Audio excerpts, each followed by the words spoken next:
Greetings and welcome to everyone logged in the Climate-Eval webinar virtual room. This is the second Climate-Eval webinar. My name is Andrew Zubiri and I will be your webinar host for today. With me as my co-host is Ksenia Timnenko, the Knowledge Management Officer of the GEF Evaluation Office. I am also the community moderator of the Climate-Eval Community of Practice, and I am based at the Evaluation Office of the Global Environment Facility in Washington, D.C. Sanahuja will present Tracking Progress for Effective Action, an M&E framework for adaptation to climate change. We will try to keep the duration webinar to about 1 hour and 30 minutes.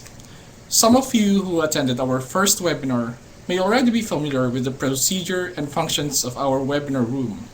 For those here for the first time, I would like to mention a few reminders. The microphones of participants are currently turned off. I will enable the speaking rights after the webinar. Harris's presentation in time for to ask questions or give comments regarding the topic of the presentation. If you encounter any technical problems in the course of the webinar, please send me a private message. Now, Rob D. Vandenberg, the director of the GEF Evaluation Office, will give us his welcome message. He cannot make it today as he is on official business travel, but he still left us a short message.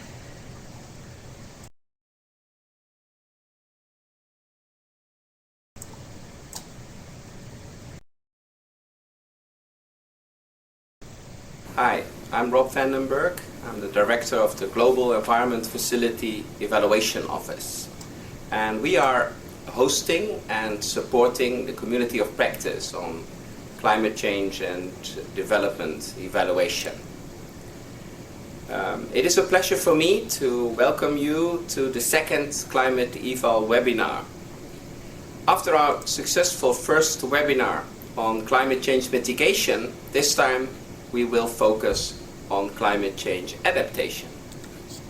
And the purpose of this webinar is to present the findings of the study on adaptation frameworks conducted by Sanahuja. We invite you to react to these findings, to interact with Hades and other participants, and to discuss how this study could be finalized. The webinar thus offers an opportunity for the members to meet, even if only virtually, to share their knowledge and experience. We will organize more of these online meetings in the near future to discuss new themes, the new studies that we are starting up, as well as the governance structure of Climate-Eval. And this has become necessary because we are a growing community and we need to put our house in order and understand how we interact and what governs our interactions. To date, we have 444 members in our community. But I would like to invite you to join our community if you are not yet a member and register at www.climate-eval.org. Once again, I welcome all of you and I wish everyone a fruitful time and fertile discussions during and after this webinar. Thank you.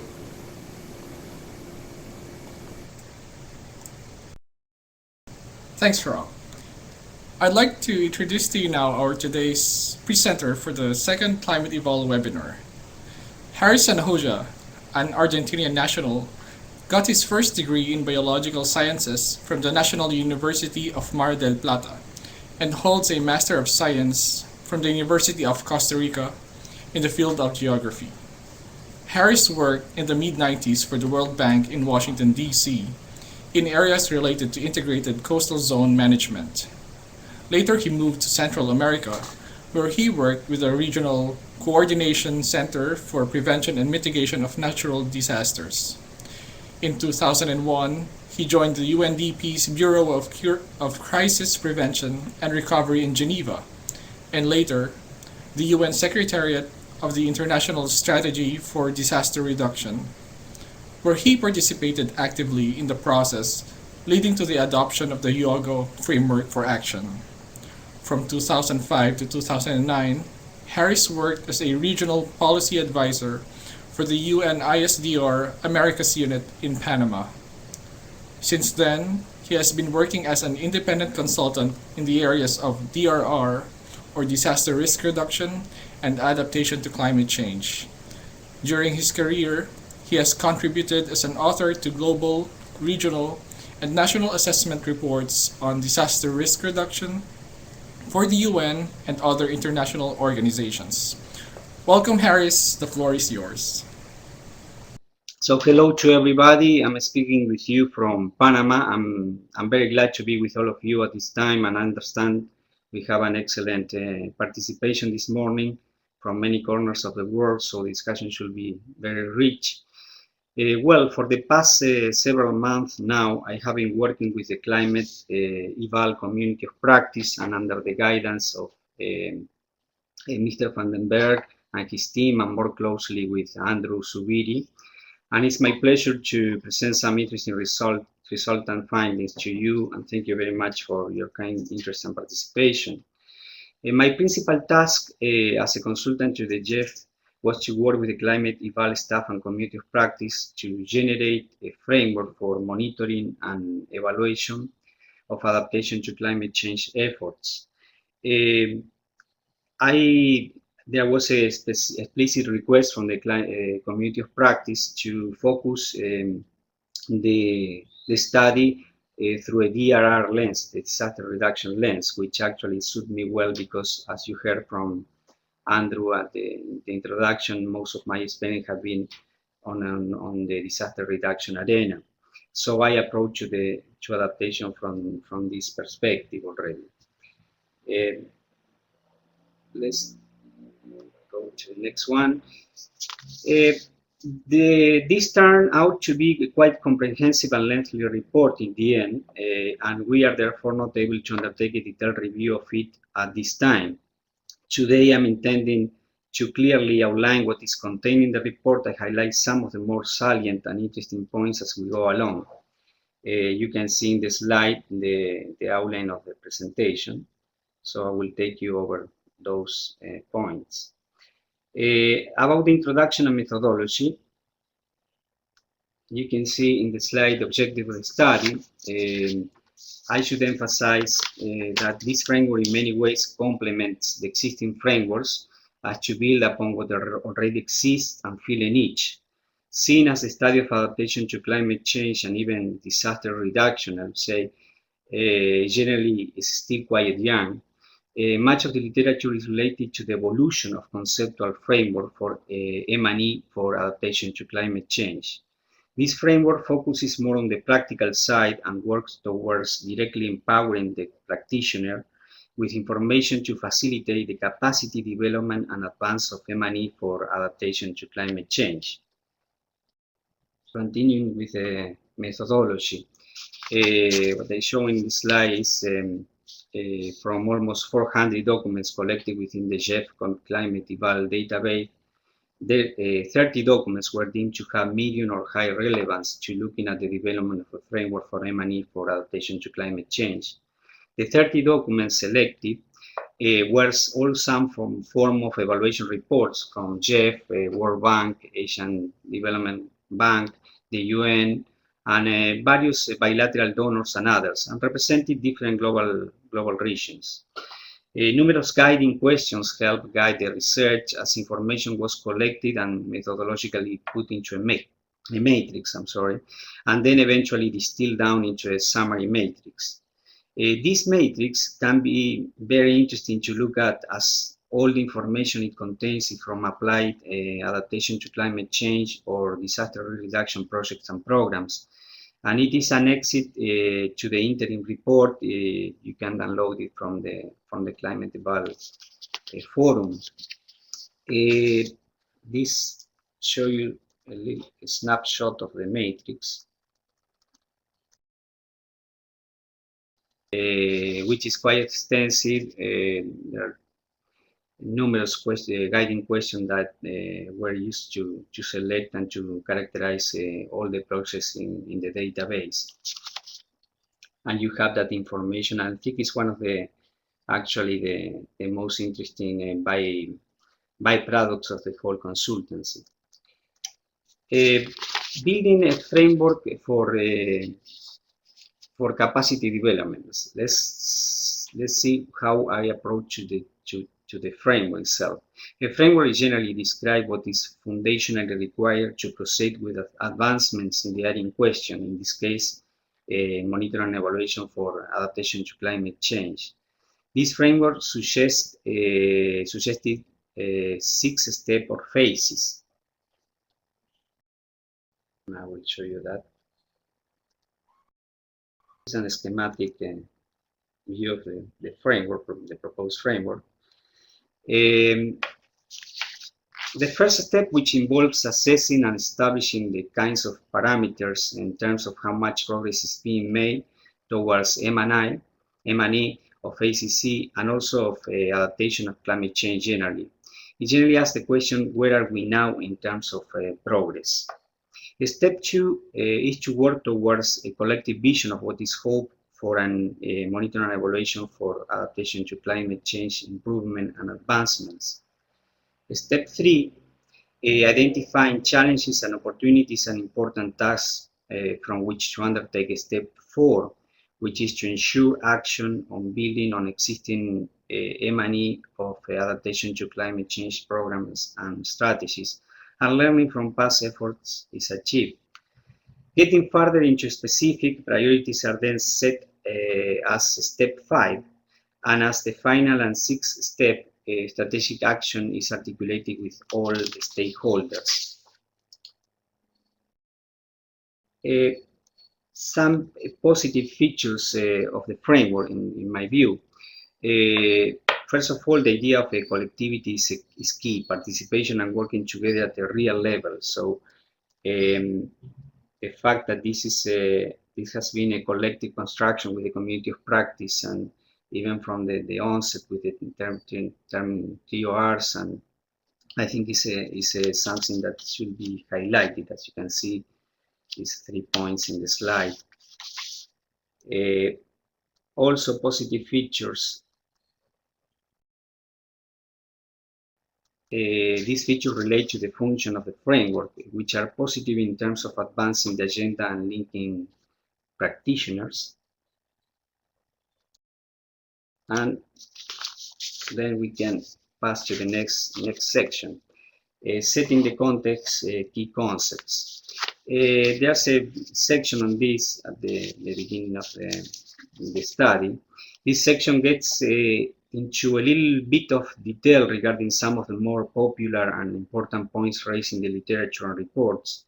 It is important to map the lay of the land, so to speak, with a discussion on the key and elemental conceptual issues as they work their way into practical applications in any event, and tend to confuse things if not understood and harmonized between partners and stakeholders at the outset. So you see some of the key concepts that we were reviewing in this section. Highlights include, first of all, and one of the most obvious one is there are many varying definitions of adaptation to climate change, and here are some examples. And that's one of the first issues that we always had to tackle when approaching climate change from, in all senses, and of course from M&E perspective. There's I just highlighting 5 of the main definitions that are out there from UNDP, APCC, CHEF, UNFCCC, and you have it then in the study. Another aspect is, here's an example of different categories used to differentiate type of adaptation. This is taken from Weathering the Storm, this article by the World Resources Institute, which I recommend if you haven't read it yet. Weathering the Storm also came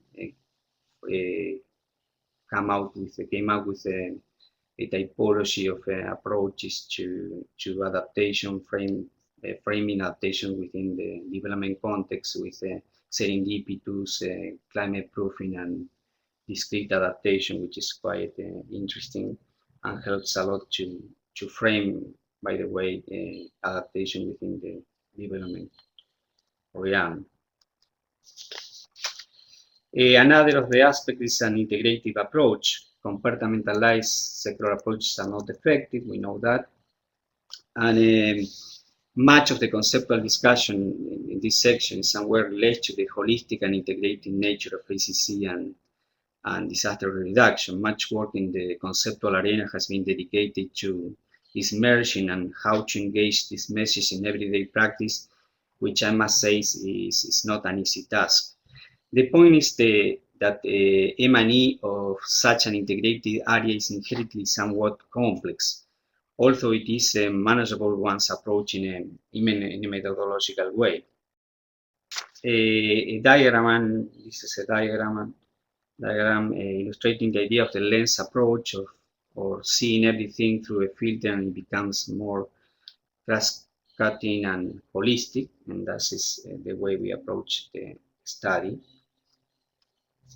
And here are some examples of shared areas of action, disaster reduction and adaptation to climate change. I don't want to get into this in detail because you have plenty of studies, papers, and literature on how disaster reduction and adaptation to climate change share mostly some of the same tools. And actually, I would say that the disaster reduction, adaptation to climate change can be informed and guided by the approaches and the tools developed by disaster reduction in the last decades.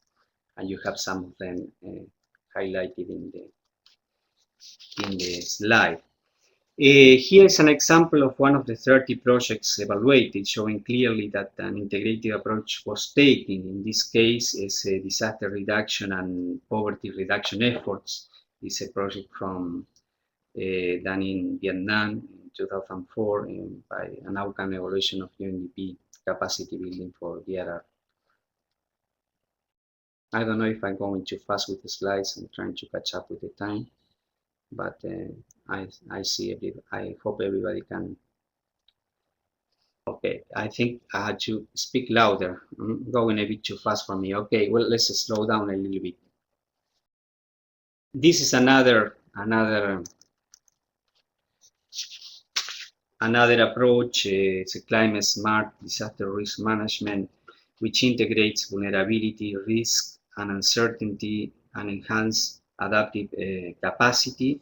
We have a box in the study, and I think it's quite illustrating of the integrated approach that is championing in this area. And another one that is a very important notion, personally speaking, I think it conveys a fuller sense of what we are trying to achieve when working from an integrative approach is climate compatible development, and the idea of a triple win, another efficient take on integration. And I visit this concept, this notion in the study. Organizing principles. This is another main point that I make throughout the study, and is taking and adopting a vulnerability reduction or resilience, increasing resilience as a main organizing principle that help to give a glue to all we are doing from climate change and DRR perspective within the broader context of development efforts. Looking at resilience and vulnerability as key organizing principles to help to integrate disaster reduction and adaptation to climate change, and sustainable development also in the bigger picture. I think this is clearly explained in the study. And also I touch upon why do we need M&E for adaptation to climate change, and there are some of the key answers to that. There's some good reason for furthering M&E for adaptation to climate change, and I think we have to also remember them. Measuring impact level results is a challenge, and I think this is coming as a very strong message from the review. Yet methodologies are being further to facilitate measuring impact level results. I believe this is an issue for both disaster reduction and adaptation to climate change, and we can discuss that in the after the presentation if you wish.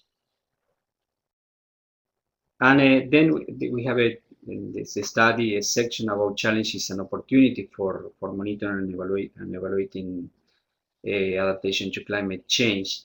This section is mostly built on the findings of the review of these 30 documents, as well as the additional material that was added after the first screening of the database, of the eval database. Some of the key challenges are highlighted by already in UNDP, the proposed framework for monitoring and adaptation to climate change, and they highlight 3: attribution, relevance, and calibration. We know attribution, the difficulty of trying to decouple climate change risk from other drivers and stressors, and it's a real challenge, and it's the same for disaster reduction. Relevance, for the challenge of relevance, which stems from the difficulty in trying to determine the success of project many years after the project lifetime has ended. And there are some recommendations about using proxies and so on. And the challenge of calibration, of course, which is described as trying to assess the impact of adaptation intervention against the backdrop of changing hazard profiles. And they recommend normalized indicators in that case. Further highlights of key challenges: measuring impact level results, as I mentioned before, is a challenge. You can see another three challenges that are highlighted by the UNFCCC synthesis report 2010. And about some national examples, this is I selected one from the Philippines, 2010 midterm review of hazard mapping and assessment for effective community-based risk management. This is clearly from this project is stated that the project lacked a well-defined M&E framework, including a lack of indicators for achieving the overall objectives. As you can see in the slide, it's highlighted. And this section continues with areas that need upscaling. Looking forward from the challenges, and there are some key areas suggested for immediate upscaling generally in the framework. And this is discussed also in some, I would say, in some detail in the study. These are another areas. And another 3 elements that need upscaling.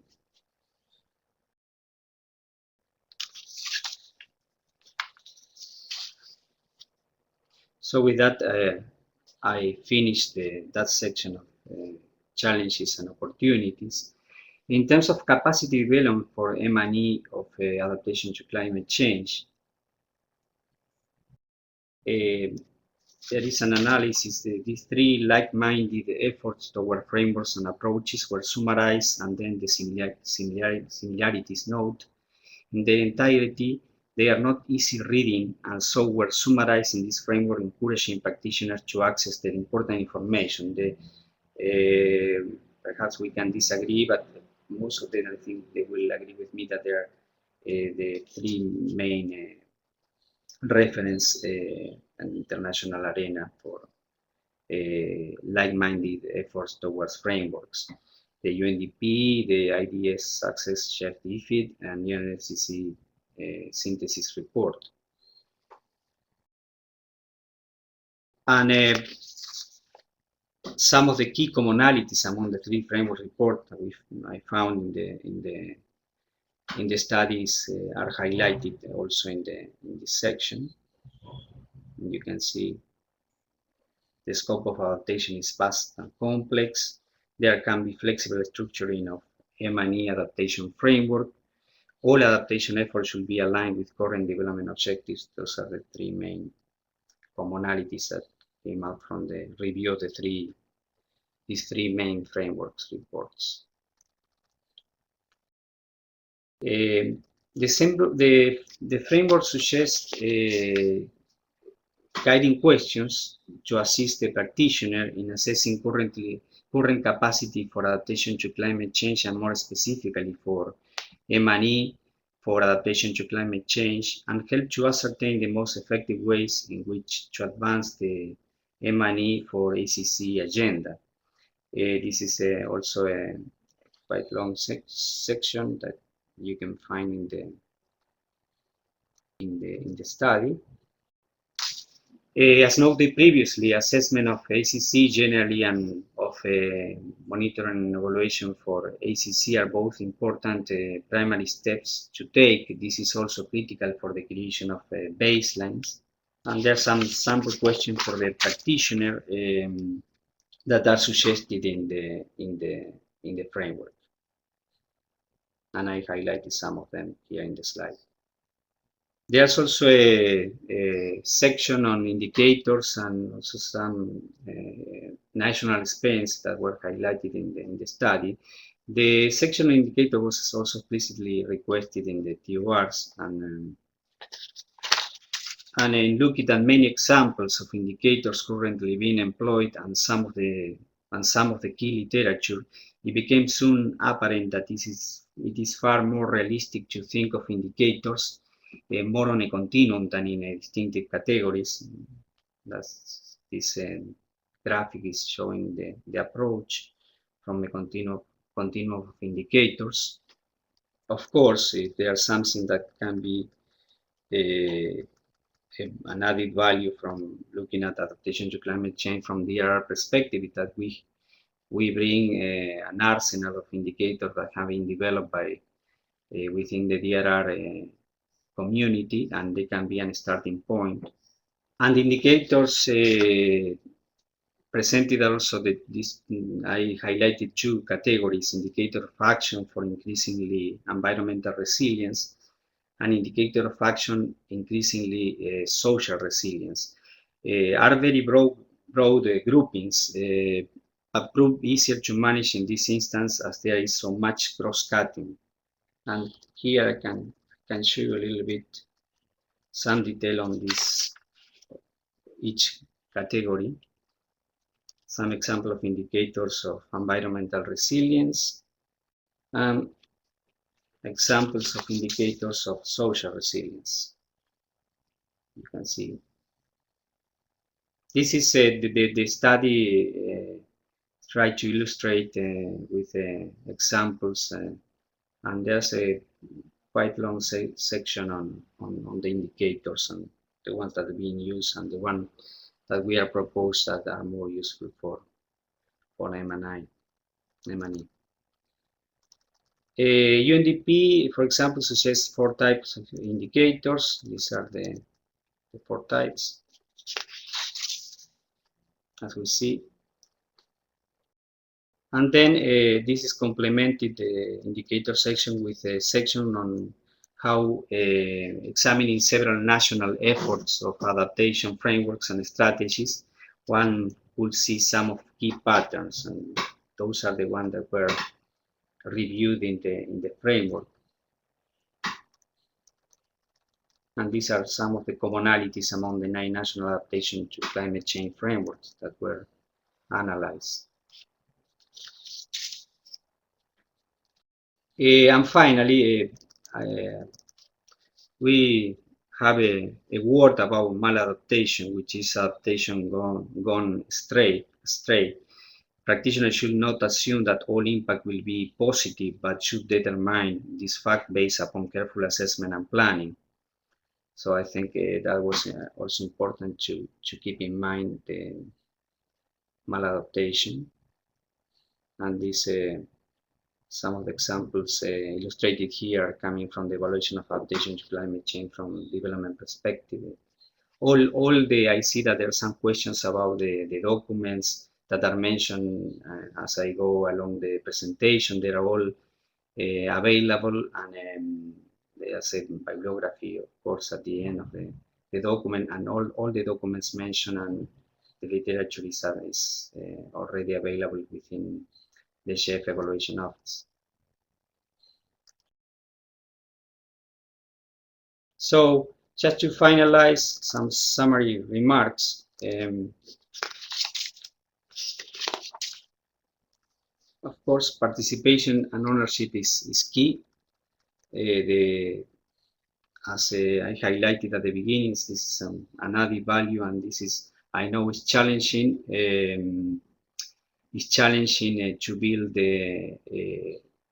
this kind of studies together with the community of practice, but I think it's worthwhile, and that's one of the key issues that are attached to this study. Of course, economic considerations and factors cannot be overestimated. We see that also in the DRR field. What it works is when nothing happens, so that's difficult to measure. It's not politically attractive. So we have all this challenge to make visible the benefits of climate change adaptation as well as disaster reduction. And finally, monitoring and evaluation for adaptation to climate change is, we can say that it's a relatively straightforward process if approached in a structured manner.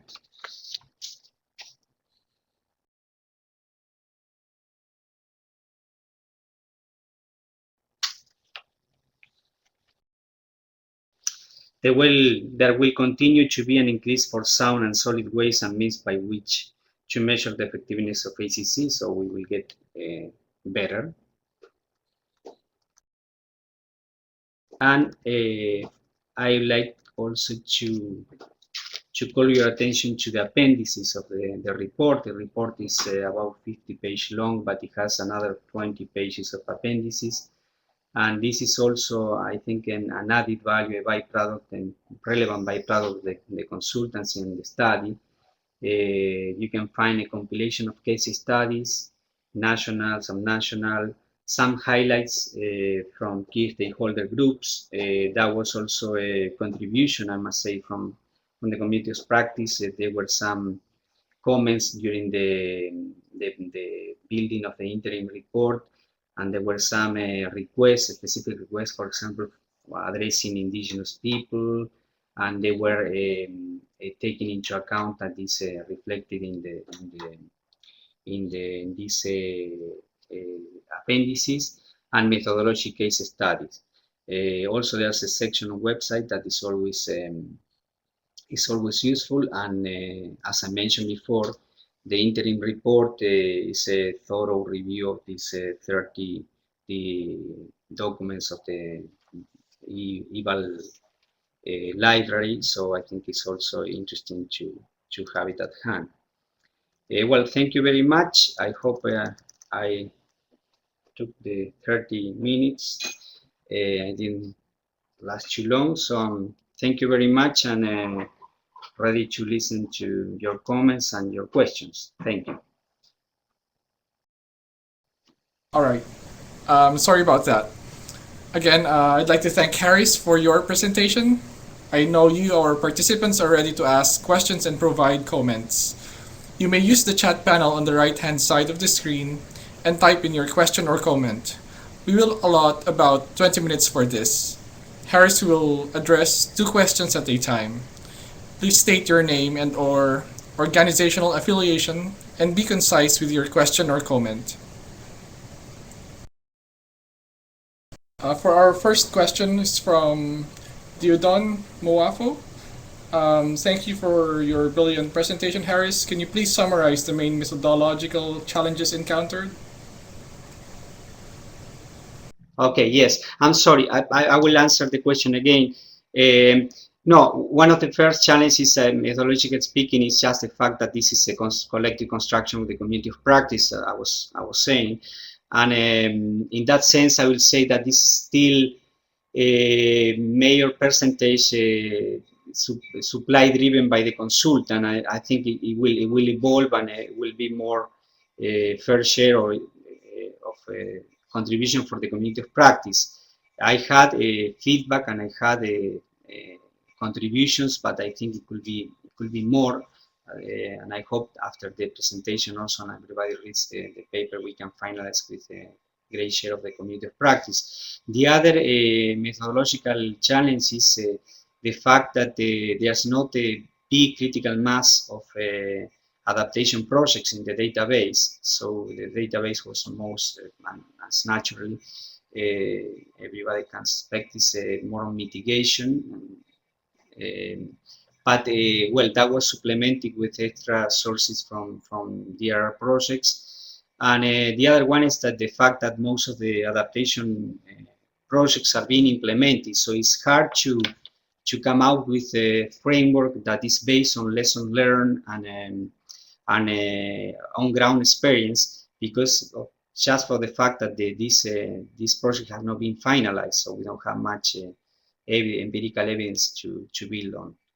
So I would say those are the main methodological issues, and of course the ones that I highlighted in the along the study, that is a one section devoted to challenges. I think it's over you, Andrew, with the next question. Hi, Harris. The second question is from Orlin. He says, thanks, Harris. I'm Orlin from the Philippines. I would like to know why there was no M&E framework with that Philippine project you mentioned.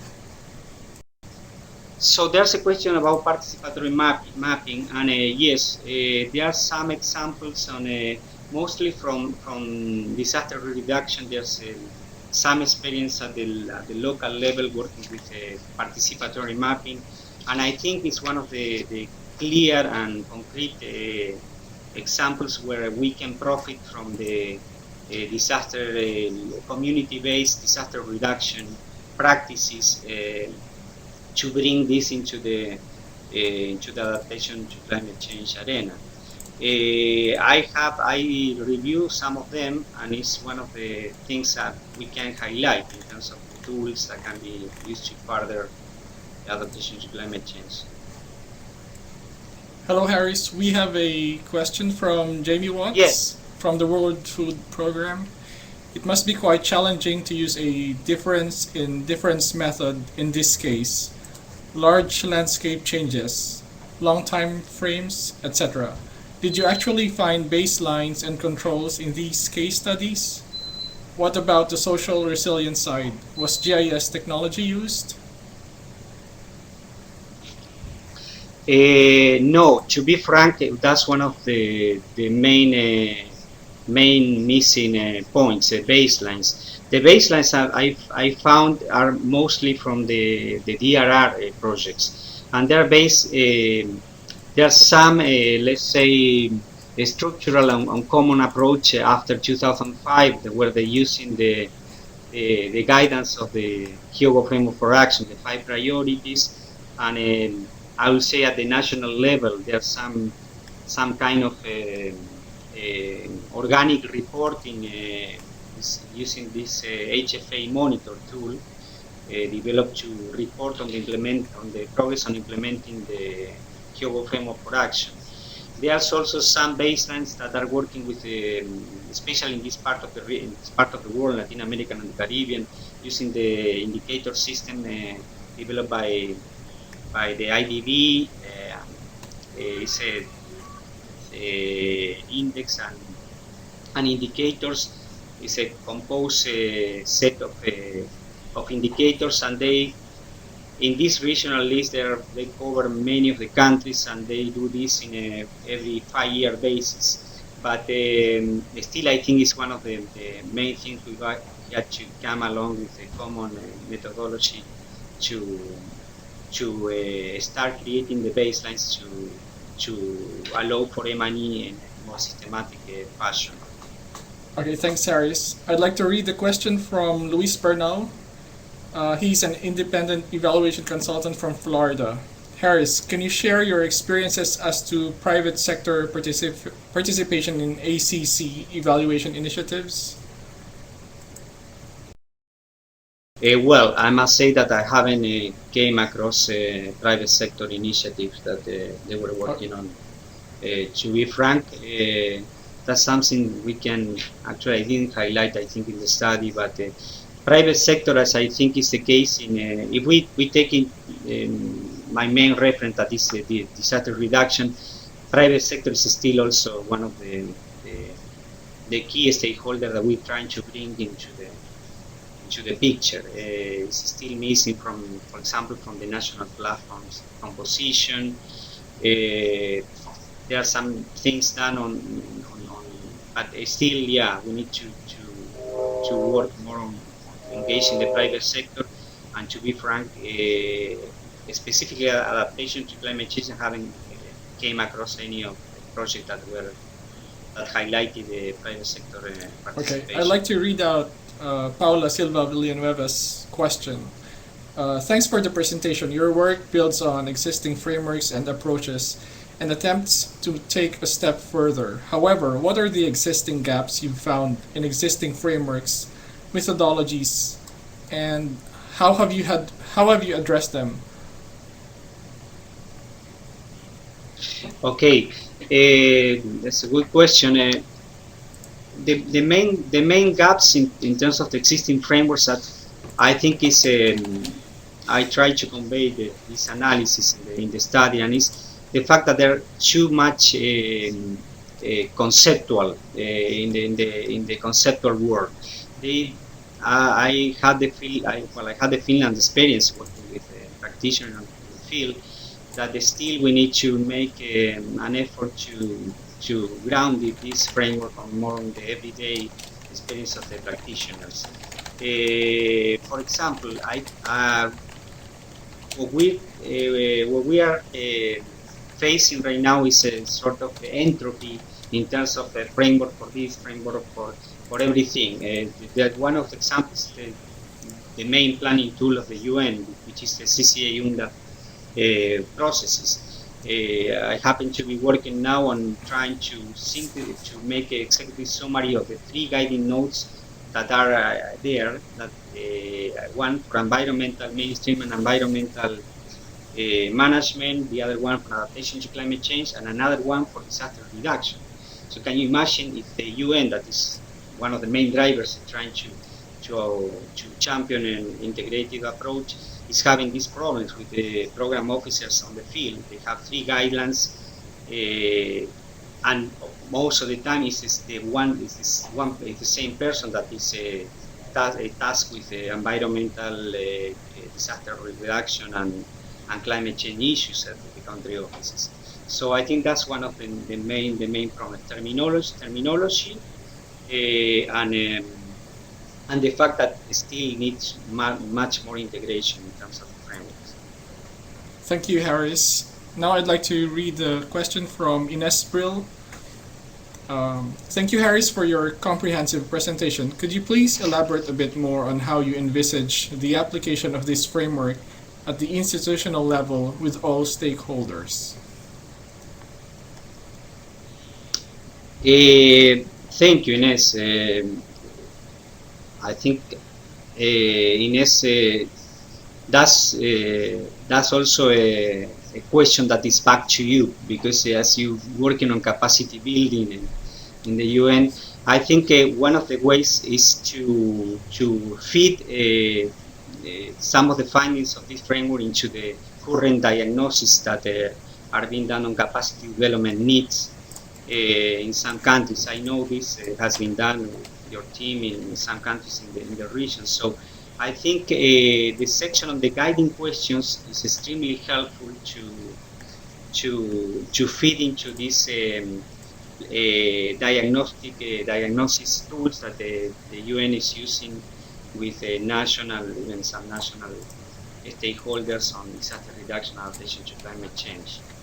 Okay, perhaps I'll read out the last two questions. Um, the first is from Philip Rothrock from the International START Secretariat. How can M&E implementers integrate these lessons into other M&E frameworks? Can you discuss more about how you account for replication among different programs at different scales? Well, I think that has been one of the main points in the throughout the studies, how this can be fit inserted in the broader frameworks. And for example, as I was mentioning, this CCA-UNDAP processes is one of the planning tools and shapes the collaboration between UN and countries in terms of development. That's one of the things we can have inserted or mainstream this M&E in these bigger picture frameworks. Of course, the poverty reduction strategies are another key process. We have been trying to do that from a DRR perspective, and there are some good examples in Madagascar, for example, that came to my mind, but still a lot of work to be done in terms of, first of all, mainstreaming these things within their own organization. As I was saying, we cannot have 200 pages guidelines to mainstream each of these subjects, environmental issues, climate change, and so it's a lot of work, but I think it's a good excuse we have with adaptation to try to merge and to have an integrated approach to these frameworks. Okay, for our last question from Jennifer Baumwoll from the UNDP headquarters in New York. I'm wondering if you found a difference for M&E approaches or challenges for different types of interventions. For example, policy versus infrastructure versus awareness raising versus capacity development, etc. That's a good question. I should that will take a little time to answer. Yes, there are some differences. I would say that for policy, there's a lot that can be taken from the DRR frameworks. Actually, that's one of the most advanced ones. We have a lot of on policy, but and also I think the awareness, risk awareness is also one of the key ones. But on capacity development, they are still, I think, behind. We cannot profit much from DRR because it's still building up. And in terms of, I think this is a little bit reflected on the indicators we are working on. And there's many input indicators, I would say. You have the law, you have the national platform, you have the fund for emergency fund, and there's another set of tools on indicators that they are more outcome indicators or impact indicators in terms of the disaster databases, that number of deaths, reducing number of deaths. But we are still, I think, we need to do a lot of work in terms of performance indicators, and that will have a big impact into the M&E frameworks.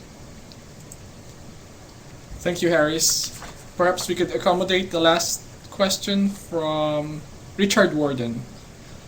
Harris, this is Richard Warden at IAG World Bank. My question is, how does your M&E framework fit into objective-based or results-based evaluation work?